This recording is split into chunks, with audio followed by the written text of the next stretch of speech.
All right, here's part 3 of the mic listening test videos, and I'm going to give you the answers to what you heard.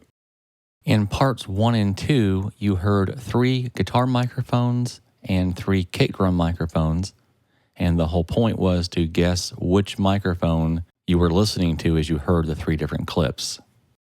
If you didn't get a chance to hear the other 2 videos, no problem. We'll go ahead and listen to the 3 guitar microphone clips and the 3 kick drum microphone clips now.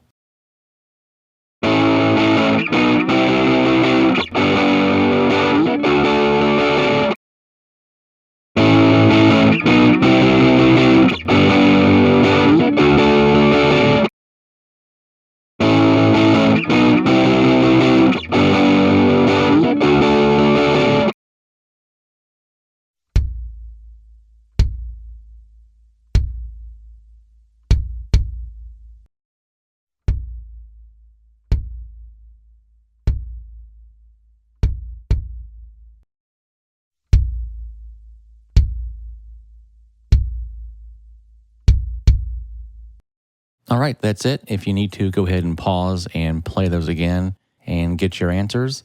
And let's see how well you know your microphones. We'll go ahead and play those clips again, this time with the answers highlighted.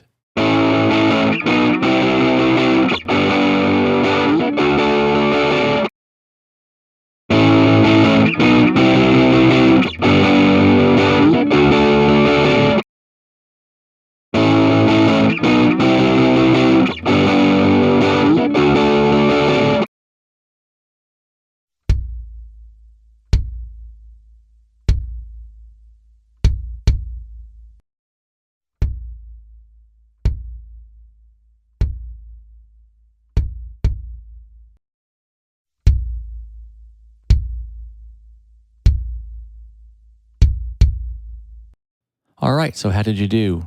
If you know your microphones, it should be pretty easy. Each of those microphones has a pretty distinctive frequency plot or EQ curve, so they sound like what they sound like.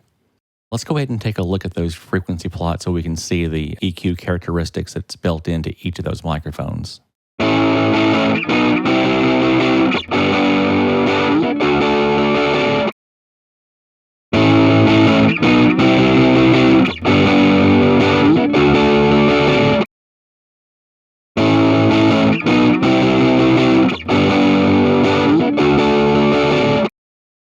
So you can easily see and hear the differences in those 3 microphones.